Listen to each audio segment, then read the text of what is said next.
Welcome to YouTube channel GK GS with Manish sir. मेरे प्यारे दोस्तों, आज हम ज्योग्राफी का प्रथम चैप्टर ब्रह्मांड और सौरमंडल के संदर्भ में 50 महत्वपूर्ण प्रश्न करेंगे और यह हमारा पार्ट 1 है। ये टॉपिक दोस्तों आपके किसी भी प्रतियोगिता परीक्षा के लिए महत्वपूर्ण है और इसका पीडीएफ आपको टेलीग्राम पे मिलेगा, जिसका लिंक वीडियो के डिस्क्रिप्शन बॉक्स में है। तो आइए शुरू करते हैं दोस्तों। पहला प्रश्न हमारा है, भूगोल का जनक किसे कहा जाता है? तो भूगोल का जनक दोस्तों हिकेटियस को कहा गया है भूगोल का जनक। अब दोस्तों देखो, कहीं कहीं पर आपको इरेटोस्थेनीज को भी भूगोल का जनक कहा गया है, यह आपको मिल जाएगा। तो देखो दोस्तों, इसका कारण क्या हो जाती है। देखो, हिकेटियस ने स्थल भाग को महासागरों से घिरा माना था और 2 महादेश का ज्ञान जो दिया था वो हिकेटियस ने दिया था, इसीलिए हिकेटियस को भूगोल का जनक कहा गया है। अब कहीं कहीं आपको इरेटोस्थेनीज मिल जाएगा। तो इरेटोस्थेनीज को भूगोल का जनक इसलिए कहा जाता है क्योंकि इन्होंने सर्वप्रथम ज्योग्राफी शब्द का प्रयोग किया था। दोस्तों, ज्योग्राफी जिसका अर्थ है पृथ्वी का वर्णन, यह एक ग्रीक भाषा है और इरेटोस्थेनीज किस देश के थे? ग्रीक देश के दोस्तों थे, जिन्होंने सर्वप्रथम भूगोल शब्द का प्रयोग किया था। मेरे लाले बम लालियो। तो मेरे प्यारे दोस्तों, हम अगले प्रश्न की ओर बढ़ते हैं। हमारा अगला प्रश्न है, ज्योग्राफी का शब्द का प्रयोग सर्वप्रथम किसने किया था? तो इरेटोस्थेनीज ने किया था ज्योग्राफी का शब्द का प्रयोग। दोस्तों, किसने किया था ज्योग्राफी का शब्द का प्रयोग सर्वप्रथम? तो किसने किया था? इरेटोस्थेनीज ने किया था। मेरे लाल एवं लालियो। अब दोस्तों देखो, अनेक्जीमेंडर दोस्तों मापन के आधार पर विश्व का मानचित्र बनाने वाले प्रथम व्यक्ति थे। विश्व का मानचित्र बनाने वाले प्रथम व्यक्ति कौन थे मापन के आधार पर? तो अनेक्जीमेंडर थे। और हिकेटियस को भूगोल का जनक कहा जाता है और इरेटोस्थेनीज को भी कहा जाता है। मेरे लाल एवं लालियो। मेरे दोस्तों, हमारा अगला प्रश्न है, भूगोल पृथ्वी को केंद्र मानकर अध्ययन करने वाला विज्ञान है। भूगोल पृथ्वी को केंद्र मानकर अध्ययन करने वाला विज्ञान है। यह कथन किसने दिया दोस्तों? तो यह कथन दिया गया था किसके द्वारा? तो याद रखना, इसका राइट आंसर सी हो जाएगा। वार्नियर ने कहा था कि भूगोल पृथ्वी को केंद्र मानकर अध्ययन करने वाला विज्ञान है। ऐसा किसने कहा दोस्तों? तो वार्नियर ने कहा था। अब दोस्तों देखो, ऑप्शन ए आपको टॉलेमी दिख रहा है। टॉलेमी से क्या प्रश्न बनता है कि विश्व मानचित्र पर भारत को दर्शाया था किसने? टॉलेमी ने दर्शाया था विश्व मानचित्र पर भारत को दोस्तों किसने दर्शाया था? टॉलेमी ने। और टॉलेमी को मानचित्र कला का जनक कहते हैं। किसे कहा गया है मानचित्र कला का जनक? तो टॉलेमी को कहा गया है।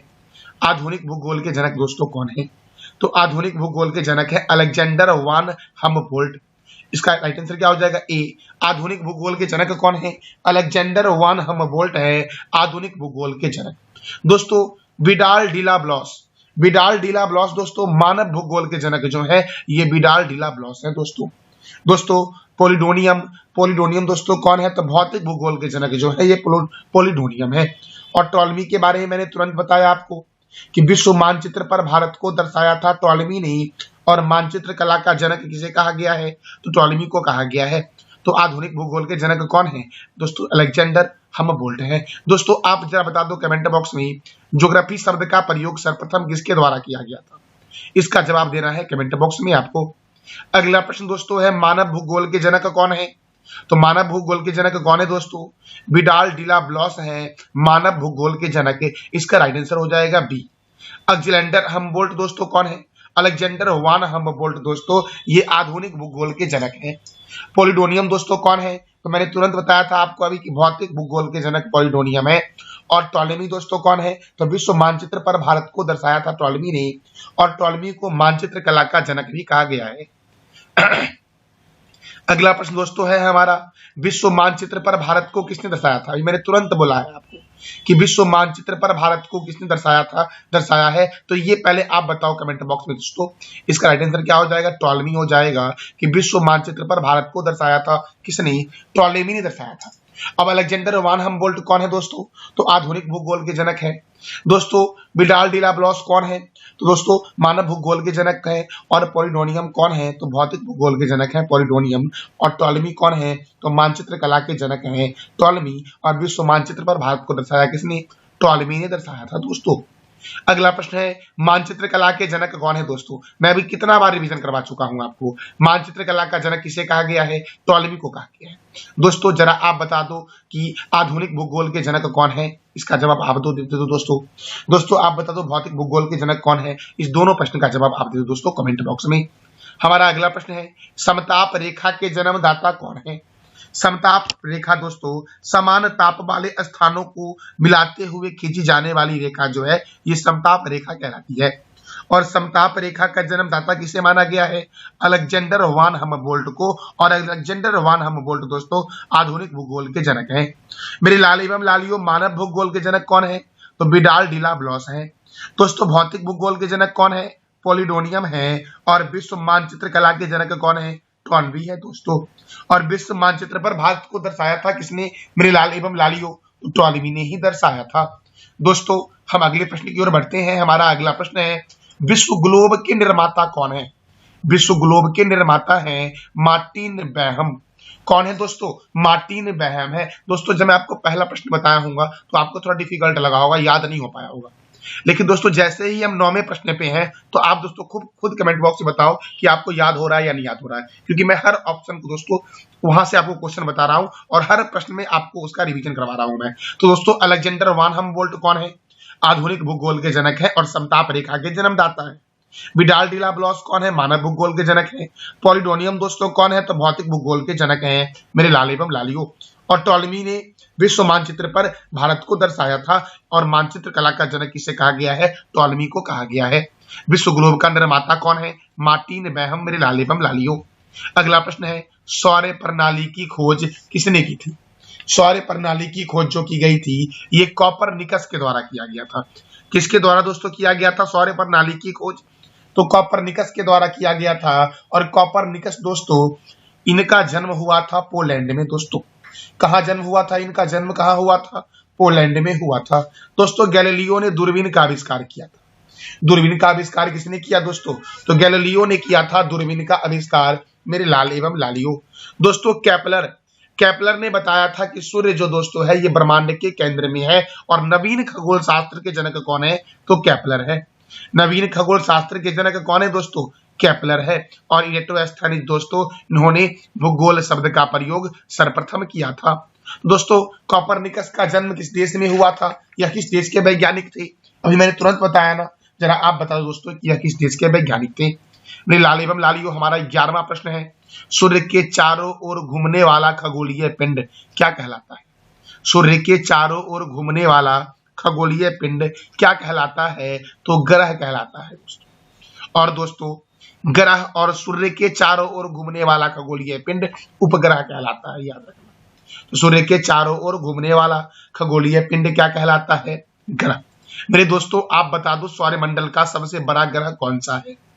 मेरे प्यारे लाल एवं लालियों हमारा अगला प्रश्न है ग्रह गति का नियम का प्रतिपादन। ग्रह गति के नियम का प्रतिपादन किसके द्वारा किया गया था, तो जोहान्स केपलर के द्वारा दोस्तों किया गया था। गति का नियम दिया था न्यूटन ने दोस्तों। सौरमंडल की संकल्पना कॉपरनिकस ने दी थी और गैलीलियो ने दूरबीन का आविष्कार किया था। फिर से न्यूटन ने दोस्तों गति का नियम दिया, केपलर ने दोस्तों ग्रह गति का नियम दिया। कॉपरनिकस ने क्या दिया दोस्तों, कॉपरनिकस ने दोस्तों क्या दिया, तो कॉपरनिकस के द्वारा दोस्तों सौरमंडल संकल्पना दी गई। सौरमंडल की संकल्पना कॉपरनिकस के द्वारा। और गैलीलियो दोस्तों जो इटली के थे इन्होंने दूरबीन का आविष्कार किया दोस्तों। मेरे प्यारे दोस्तों हमारा अगला प्रश्न है सूर्य से बढ़ती दूरी के अनुसार, सूर्य से बढ़ती दूरी के अनुसार कौन सा सही क्रम है। सूर्य से बढ़ती दूरी के अनुसार दोस्तों सूर्य के सबसे करीब कौन है, तो बुध है। सूर्य के सबसे करीब दोस्तों कौन है, बुध है। बुध देखो सूर्य दोस्तों सूर्य के सबसे करीब बुध है, बुध के बाद शुक्र है, शुक्र के बाद पृथ्वी है, पृथ्वी के बाद मंगल है, मंगल के बाद दोस्तों कौन सा ग्रह है, बृहस्पति है, बृहस्पति के बाद शनि है, शनि के बाद दोस्तों अरुण है, अरुण के बाद वरुण है। सौरमंडल के 8 ग्रह दोस्तों हैं जो सूर्य का चारों तरफ परिक्रमा करते हैं दीर्घवृत्ताकार मार्ग पर। तो दोस्तों मैंने क्या बोला, सूर्य बढ़ते दूरी के अनुसार ग्रहों का सही क्रम बताएं तो बुध हो जाएगा दोस्तों, उसके बाद शुक्र हो जाएगा, पृथ्वी हो जाएगा और मंगल हो जाएगा। बुध, शुक्र, पृथ्वी और मंगल। और भी ऑप्शन देखें तो देखो दोस्तों बुध मंगल हो गया, बुध के बाद क्या होगा? शुक्र। तो इसका राइट आंसर क्या हो जाएगा? ए हो जाएगा। बुध, शुक्र, पृथ्वी और मंगल दोस्तों सूर्य से बढ़ती दूरी के अनुसार ग्रहों का क्रम है दोस्तों। तो फिर से रिपीट कर दे रहा हूं मैं, पहले बुध है, उसके बाद शुक्र है, फिर पृथ्वी है, फिर मंगल है, फिर बृहस्पति है, फिर शनि है, फिर दोस्तों अरुण है, फिर वरुण है। याद रखना मेरे दोस्तों। अगला प्रश्न दोस्तों हमारा है, आकार के अनुसार सौरमंडल के ग्रहों को अवरोही क्रम में व्यवस्थित करें। अवरोही दोस्तों, अवरोही मतलब क्या होता है? असेंडिंग ऑर्डर या डिसेंडिंग ऑर्डर। तो डिसेंडिंग ऑर्डर होता है, घटते क्रम में दोस्तों व्यवस्थित करना। दोस्तों अगर आपको आरोही और अवरोही समझ नहीं आई, आरोही और अवरोही समझ ना आए दोस्तों, तो आज के 2 मूवी में एक आरोही लड़की वो बढ़ते क्रम में दोस्तों फेमस हुई थी। पहले दोस्तों यह रोड पे गा रही थी, फिर धीरे धीरे दोस्तों इसको स्टेज प्रोग्राम मिला और धीरे धीरे यह स्टार बन गई थी। तो आरोही मतलब क्या हो गया? बढ़ते क्रम। अवरोही मतलब क्या हो गया? घटते क्रम। तो आकार के अनुसार दोस्तों देखो दोस्तों, ग्रह है 8 और 8 ग्रह को 2 भागों में बांटा गया है। एक दोस्तों आंतरिक ग्रह, दूसरा बाहरी ग्रह। जो बाहरी ग्रह है दोस्तों 4 है और आंतरिक ग्रह भी 4 है। बाहरी ग्रह बड़े हैं। तो बड़े ग्रह दोस्तों मैंने अभी तुरंत बताया था, सबसे बड़ा ग्रह दोस्तों कौन सा है? बृहस्पति है। सबसे बड़ा ग्रह कौन सा दोस्तों है? बृहस्पति। देखो दोस्तों सारे ऑप्शन में बृहस्पति आपको दिख रहे होंगे। तो अभी दोस्तों हम चेक नहीं कर सकते हैं कौन सा सही है कौन सा गलत है। अब दोस्तों सबसे छोटा ग्रह बताओ कौन सा है? तो बुध है दोस्तों। देख लो, बुध सबसे छोटा ग्रह है। बुध सबसे छोटा ग्रह है, यानी कि दोस्तों या तो ऑप्शन ए हो सकता है या तो ऑप्शन डी हो सकता है। तो बुध के बाद दोस्तों सबसे बड़ा कौन है? शनि है दोस्तों। सही है, शनि यहां भी दोस्तों है, शनि यहां भी है।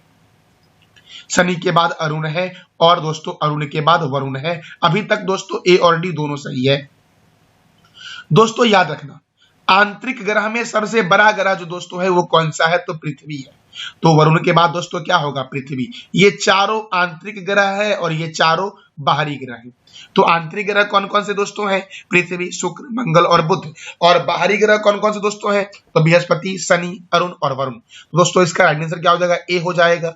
आकार के अनुसार सबसे बड़ा बृहस्पति, उससे छोटा शनि, शनि से छोटा अरुण, अरुण से छोटा वरुण, दोस्तों अरुण से छोटा वरुण, वरुण से छोटा पृथ्वी, पृथ्वी छोटा शुक्र, शुक्र छोटा मंगल और मंगल छोटा क्या हो जाएगा? तो बुध हो जाएगा मेरे लाल एवं लालियों। अगला प्रश्न दोस्तों हमारा है, निम्नलिखित में से किनके बीच औसतन दूरी को खगोलीय एकक कहा जाता है?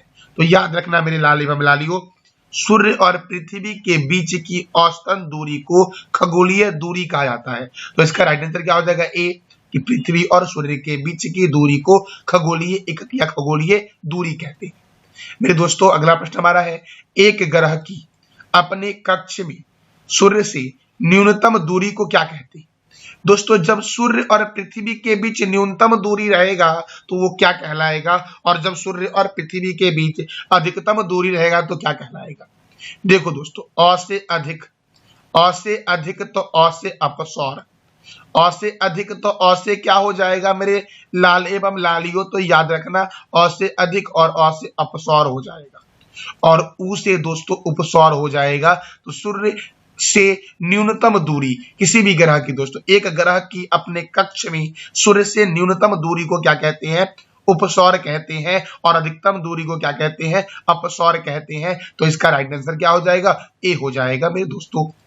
हमारा अगला प्रश्न दोस्तों है, एक ग्रह की अपने कक्ष में सूर्य से अधिकतम दूरी को क्या कहते हैं? मैंने तुरंत बताया ना आपको दोस्तों अभी कि दोस्तों एक ग्रह और सूर्य के बीच जो अधिक दूरी होगी, सबसे अधिक दूरी, उसे क्या कहेंगे? तो आप जरा बता दो दोस्तों इस प्रश्न का जवाब कमेंट बॉक्स में मेरे लाल एवं लालियों। हमारा अगला प्रश्न है, सूर्य सदैव पूरब में निकलता है क्योंकि? इसका क्या कारण है कि सूर्य जो सदैव है यह किधर निकलता है? तो पूरब में। इसका यही कारण है कि पृथ्वी दोस्तों पश्चिम से पूरब की ओर घूमती है। इसका कारण क्या है? पृथ्वी अपने अक्ष पर पश्चिम से पूर्व की ओर घूर्णन करती है। इसी कारण से दोस्तों क्या है? तो सूर्य सदैव पूरब में निकलता है। इसका राइट आंसर क्या हो जाएगा? ए हो जाएगा। हमारा अगला प्रश्न है, सूर्य के ऊपर के भागों को क्या कहते हैं? सूर्य का जो ऊपरी भाग दोस्तों है, इस ऊपरी भाग को क्या कहते हैं? तो वर्णमंडल कहते हैं। बहुत सारे बच्चे सोच रहे हैं दोस्तों सर फोटोस्फीयर कहते हैं, आप क्रोमोस्फीयर बता रहे हैं। वर्णमंडल मतलब क्रोमोस्फीयर होता है और प्रकाश मंडल मतलब फोटोस्फीयर होता है। तो याद रखना मेरे लाल एवं लालियों। दोस्तों सूर्य के दीप्तिमान सतह जो हमें दिखाई देता है उसे कहते हैं फोटोस्फीयर, लेकिन सूर्य का जो ऊपरी भाग है उसे वर्णमंडल कहते हैं। याद रखना। और जो भाग हमें दिखाई देता है उसे क्या कहते हैं? तो प्रकाश मंडल कहते हैं। मेरे लाल एवं लालियों, अगले प्रश्न की ओर बढ़ते हैं। हमारा अगला प्रश्न है, सूर्य के संगठक में सहायक गैस कौन सी है? सूर्य के संगठन में सहायक गैस जो आपका है, ये मुख्य रूप से हाइड्रोजन और हीलियम है। हाइड्रोजन कितना परसेंट है? 71% है मेरे दोस्तों सूर्य में। दोस्तों अगला प्रश्न हमारा है, इलियड और ओडिसी। दोस्तों दो पुस्तक मैंने बताया, इलियड और ओडिसी किसके द्वारा लिखा गया है? इलियड और ओडिसी किसके द्वारा लिखा गया है? तो ये होमर के द्वारा लिखा गया है दोस्तों। स्ट्रैबो के द्वारा ज्योग्राफी का पुस्तक लिखा गया है। अल बरूनी के द्वारा किताब उल हिंद लिखा गया है। और प्लिनी के द्वारा, प्लिनी द राइडर इसका पूरा नाम है, प्लिनी के द्वारा नेचुरल हिस्ट्री लिखा गया है। फिर से होमर ने लिखा है इलियड और ओडिसी। स्ट्रैबो ने दोस्तों क्या लिखा? ज्योग्राफी का पुस्तक लिखा है। अल बरूनी ने लिखा है किताब ul Hind. Pliny the Elder ने दोस्तों क्या लिखा है? तो नेचुरल हिस्ट्री नामक किताब लिखा है प्लिनी द एल्डर ने मेरे लाल एवं लालियों। अगला प्रश्न दोस्तों है हमारा, जियोसेंट्रिक अवधारणा किसके द्वारा दिया गया? कौन सा अवधारणा है दोस्तों? तो जियोसेंट्रिक। पहले ये जानते हैं कि जियोसेंट्रिक अवधारणा क्या होता है। जियो मतलब जीवन, जीवन किस ग्रह पर है? पृथ्वी पर है। तो दोस्तों शुरुआत में ऐसा माना गया था कि जियोसेंट्रिक अवधारणा के तहत कि पृथ्वी जो है ये संपूर्ण ब्रह्मांड के केंद्र में है। यही है जियोसेंट्रिक अवधारणा। क्या माना गया था? कि पृथ्वी जो है वो क्या है? जो अर्थ है, वो अर्थ जो है वो संपूर्ण ब्रह्मांड के केंद्र में है और सभी ग्रह, क्षुद्र ग्रह, उल्कापिंडे सभी इसकी परिक्रमा करती है। यही माना गया था। तो दोस्तों गलत है। तो यही है जियोसेंट्रिक अवधारणा। और जियोसेंट्रिक अवधारणा दोस्तों दिया गया था, ये दिया गया था टॉलेमी के द्वारा, क्लैडियस टॉलेमी के द्वारा दिया गया था दोस्तों। किसके द्वारा दिया गया था? क्लैडियस टॉलेमी के द्वारा। और टॉलेमी के बारे में मैंने एक प्रश्न बताया था आपको कि विश्व मानचित्र पर भारत को दर्शाया था टॉलेमी ने। और मानचित्र कला के जनक कौन है? तो क्या दोस्तों? टॉलेमी है मानचित्र कला के जनक दोस्तों। और मेरे प्यारे लाल एवं लालियों, मैंने केपलर के बारे में बताया था कि केपलर दोस्तों नवीन खगोल शास्त्र के जनक है। केपलर, जोहानसन केपलर ने कहा था कि सूर्य ब्रह्मांड के केंद्र में है। मेरे लाल एवं लालियों, अलेक्जेंडर वान हमबोल्ट जो है, इन्हें आधुनिक भूगोल का जनक कहा गया है। और दोस्तों पोलिडियम के बारे में मैंने बताया था ना कि पोलिडोनियम को दोस्तों भौतिक भूगोल का जनक कहा गया है मेरे लाल एवं लालियों। अगला प्रश्न दोस्तों हमारा, हेलियोसेंट्रिक अवधारणा। जियोसेंट्रिक के बारे में मैंने क्या बताया था कि टॉलेमी ने दिया दोस्तों। जियोसेंट्रिक अवधारणा किसने दिया? टॉलेमी ने। अब हेलियोसेंट्रिक मतलब हाइड्रोजन, सूर्य में हाइड्रोजन है। इस जियोसेंट्रिक अवधारणा में क्या बोला गया कि सूर्य जो है वो ब्रह्मांड के केंद्र में है। सूर्य जो है वो संपूर्ण ब्रह्मांड के केंद्र में स्थित है और सभी ग्रह जो है इसका परिक्रमा कर रही है। और ये दिया था दोस्तों किसने? तो कॉपरनिकस ने दिया था।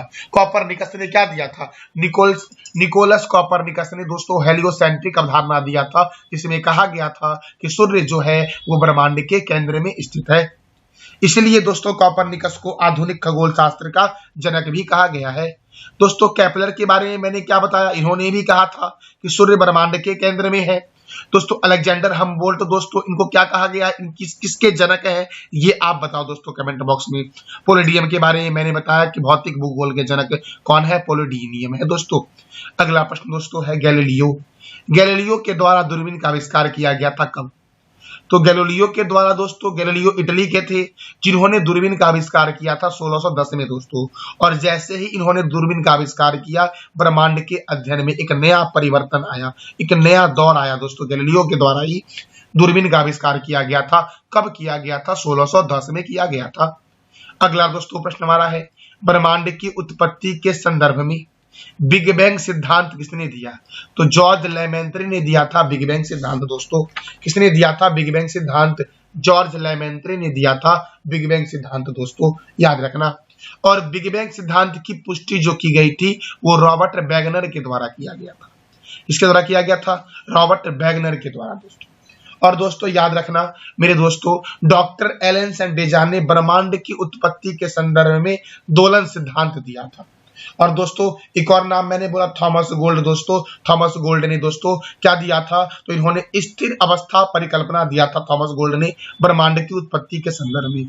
याद रखना ब्रह्मांड की उत्पत्ति के संदर्भ में 4 सिद्धांत थे। एक था आपका महाविस्फोटक सिद्धांत, जिसे बिग बैंग सिद्धांत कहा गया है, जो जॉर्ज लेमेंत्री ने दिया था। दोस्तों उसके बाद दोस्तों एक और सिद्धांत आया था स्फीति सिद्धांत, जिसको एलन गुथ ने दिया था। एक आया था स्थिर अवस्था परिकल्पना, जिसको थॉमस गोल्ड, हरमन बॉडी दोनों ने मिलकर दिया था। एक दोलन सिद्धांत आया था जिसको डॉक्टर एलन संडेजा ने दिया था। मेरे दोस्तों, मेरे प्यारे दोस्तों, हमारा अगला प्रश्न है निम्नलिखित में किस सिद्धांत की पुष्टि डॉपलर प्रभाव से की जा चुकी है? तो बिग बैंग सिद्धांत दोस्तों, महाविस्फोटक सिद्धांत जिसको जॉर्ज लेमेंत्रे ने दिया था दोस्तों, इसकी पुष्टि डॉपलर प्रभाव से की जा चुकी है। दोस्तों जरा सुन लेते हैं 2 मिनट दोस्तों बिग बैंग सिद्धांत के बारे में। देखो, बिग बैंग सिद्धांत का अन्य नाम है विस्तारित ब्रह्मांड परिकल्पना। बिग बैंग सिद्धांत का प्रतिपादन जॉर्ज लेमेंत्रे ने किया था, जो बेल्जियम के खगोल शास्त्री थे। दोस्तों ये जो बिग बैंग सिद्धांत है, इसकी पुष्टि रॉबर्ट वैगनर ने भी की थी। किसने की थी? तो रॉबर्ट वैगनर ने भी दोस्तों इसकी पुष्टि की थी, याद रखना। मेरे प्यारे दोस्तों देखो, और भी दोस्तों सिद्धांत दिख रहे होंगे आपको, जैसे कि दोलन सिद्धांत किसने दिया? डॉक्टर एलन संडेजा ने दिया। अस्फीति सिद्धांत दोस्तों, अस्फीति सही कर लेना, अस्फीति सिद्धांत किसने दिया? तो याद रखना दोस्तों, अस्फीति सिद्धांत जो दिया गया था दोस्तों, ये एलन गुथ के द्वारा दिया गया था। और स्थिर अवस्था परिकल्पना दिया गया था थॉमस गोल्ड और हरमन बॉडी के द्वारा दिया गया था। अगला प्रश्न हमारा है अंतरिक्ष में कुल कितने तारामंडल हैं? अंतरिक्ष में तारामंडल की संख्या कितनी है?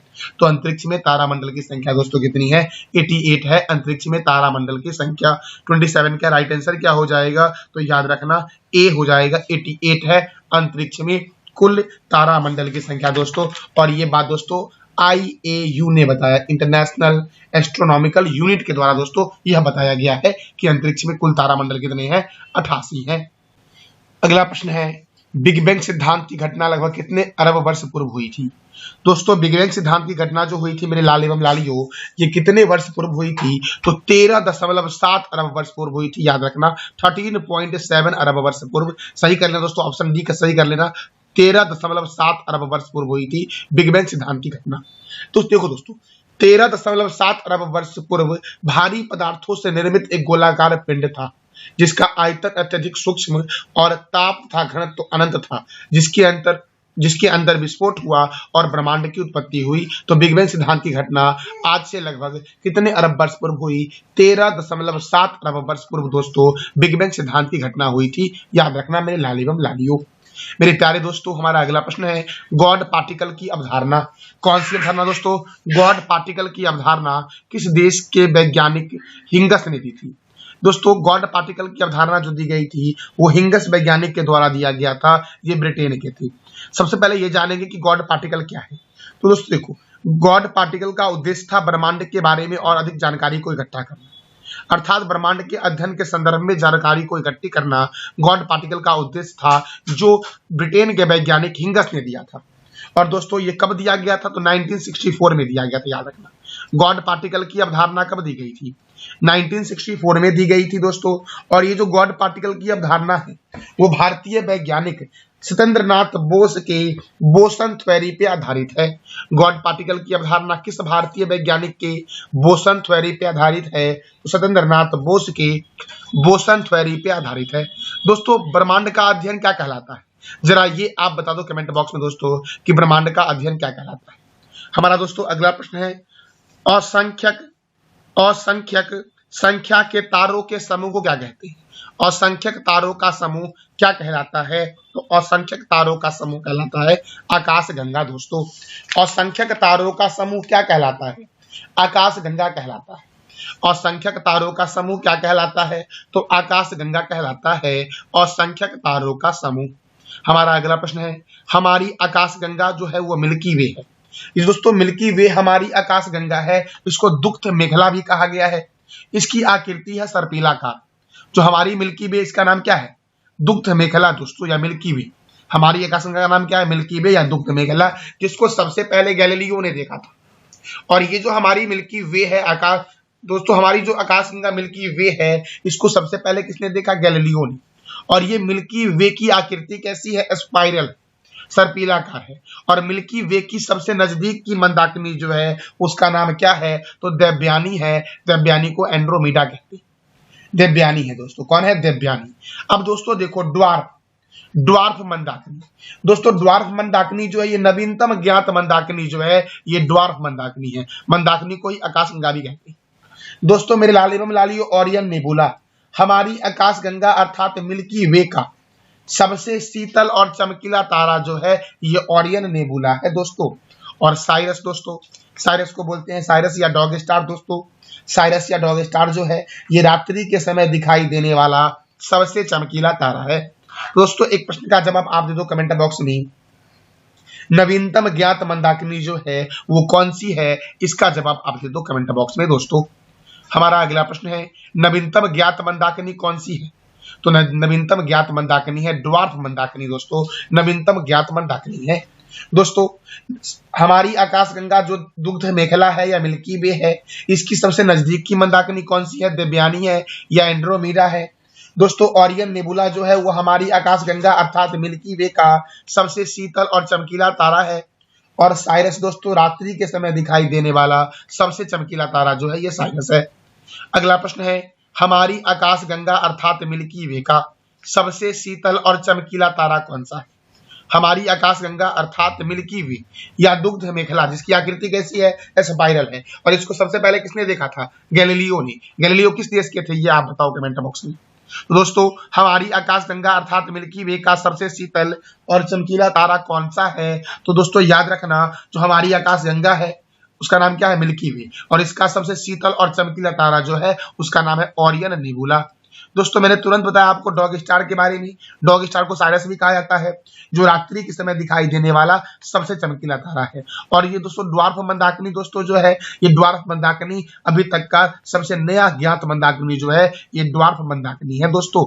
मेरे दोस्तों हमारा अगला प्रश्न क्या है वो देखते हैं। तो रात्रि के समय दिखाई देने वाला सबसे चमकीला तारा कौन सा है, रात्रि के समय दिखाई देने वाला सबसे चमकीला तारा दोस्तों कौन सा है, तो साइरस या डॉग स्टार दोस्तों। इसका आंसर क्या हो जाएगा, ए हो जाएगा। साइरस या डॉग स्टार रात्रि के समय दिखाई देने वाला सबसे चमकीला तारा है। अगला प्रश्न दोस्तों है निम्नलिखित विकल्पों में औसत्य विकल्प का चयन करें। निम्नलिखित विकल्पों में गलत विकल्प का चयन करना दोस्तों आपको है। देखते हैं निहारिका को ब्रह्मांड की नर्सरी कहते हैं। सही दोस्तों यह है कि निहारिका दोस्तों है इसको ब्रह्मांड की नर्सरी कहते हैं। और निहारिका दोस्तों अर्थात नेबुला, नेबुला एक लैटिन शब्द है जिसका अर्थ कुहासा है।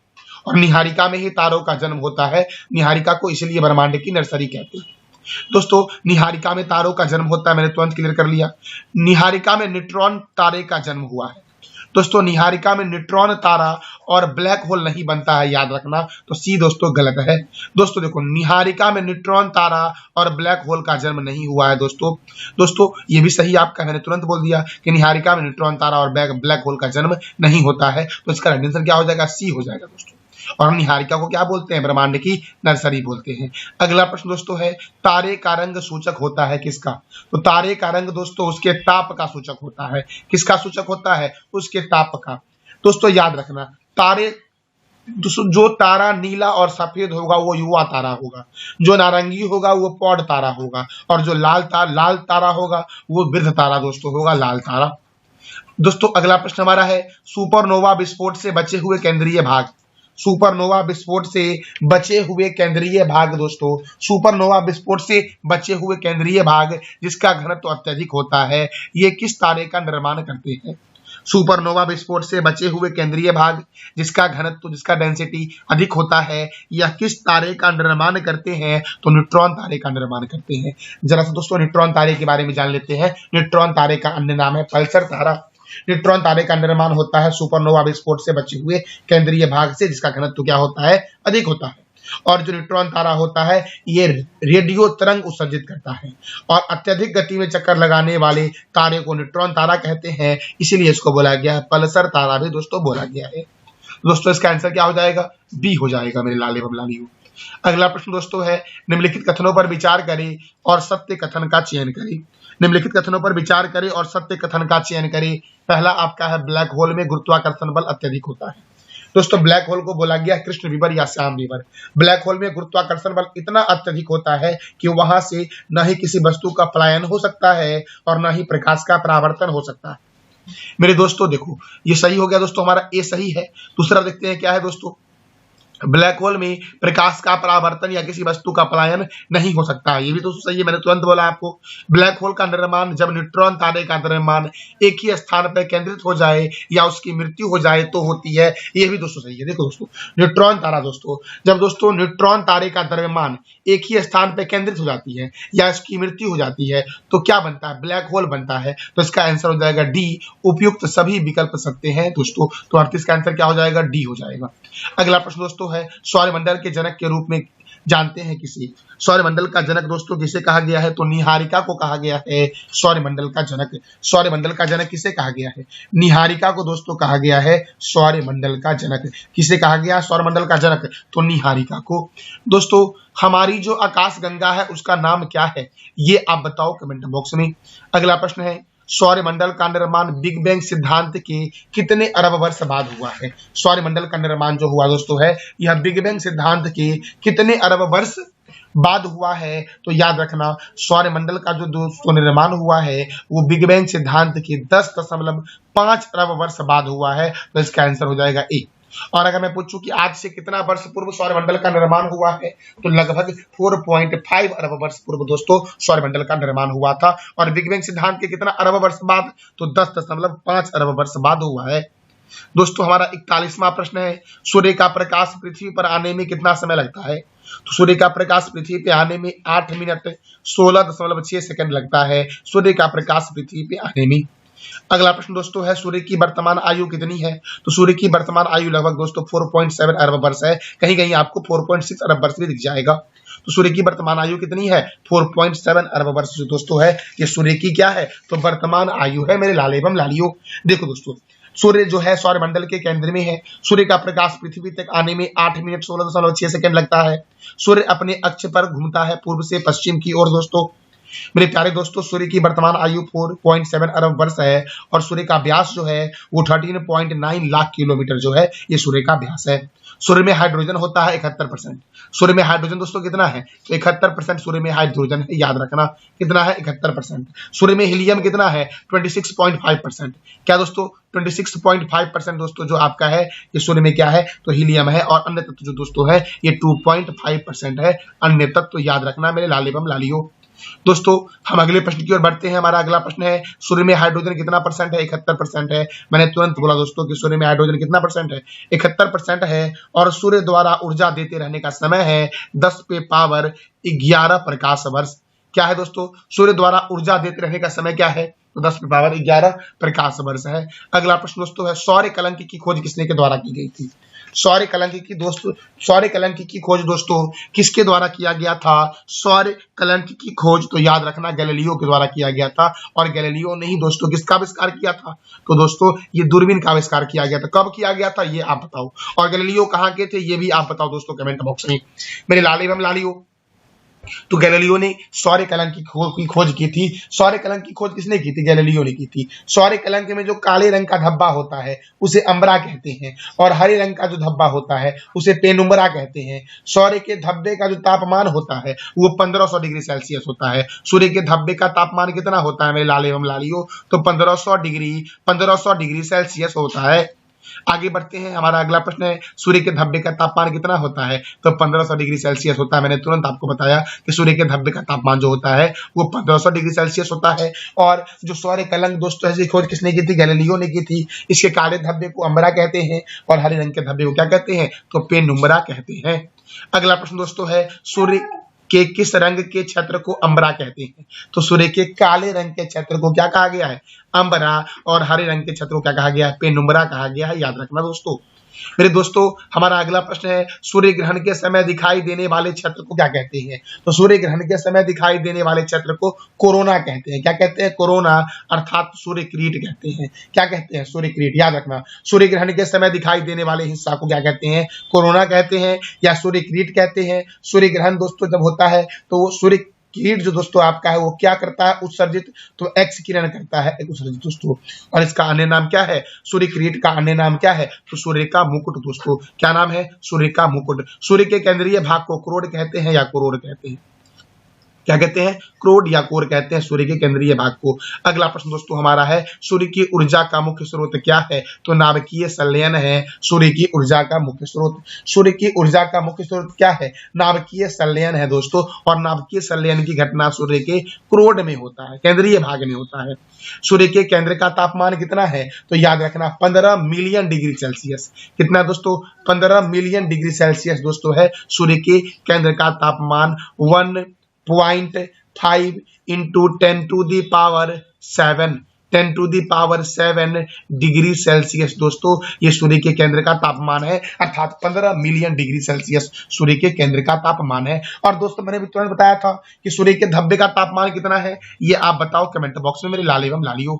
और दोस्तों आज का हमारा आखिरी प्रश्न दोस्तों है, अंतिम प्रश्न है कि अमेरिकी स्पेस एजेंसी नासा के द्वारा पार्कर और प्रोब सूर्य मिशन को कब लॉन्च किया गया था, तो पार्कर और प्रोब सूर्य मिशन को दोस्तों लॉन्च किया गया था 12 अगस्त 2018 को। दोस्तों कब लॉन्च किया गया था, 12 अगस्त 2018 को लॉन्च किया गया था। ये नासा का मिशन था और इसका उद्देश्य था सूर्य के समीप जाकर अध्ययन करना। अब नासा का मिशन दोस्तों था, तो आप दोस्तों वीडियो के एंड में दोस्तों नासा के बारे में बता दो कि नासा की स्थापना कब हुई, नासा का हेडक्वार्टर क्या है, नासा का फुल फॉर्म क्या है, नासा के चेयरमैन कौन है। सभी प्रश्नों का जवाब दोस्तों आप कमेंट बॉक्स में दो। जानकारी दोस्तों कैसी लगी इसका फीडबैक आप अवश्य कमेंट बॉक्स में देना दोस्तों। फिर हम कल मिलेंगे आपसे ज्योग्राफी के 50 महत्वपूर्ण प्रश्नों को लेकर के दोस्तों। थैंक यू सो मच मेरे लाल एवं लालियों।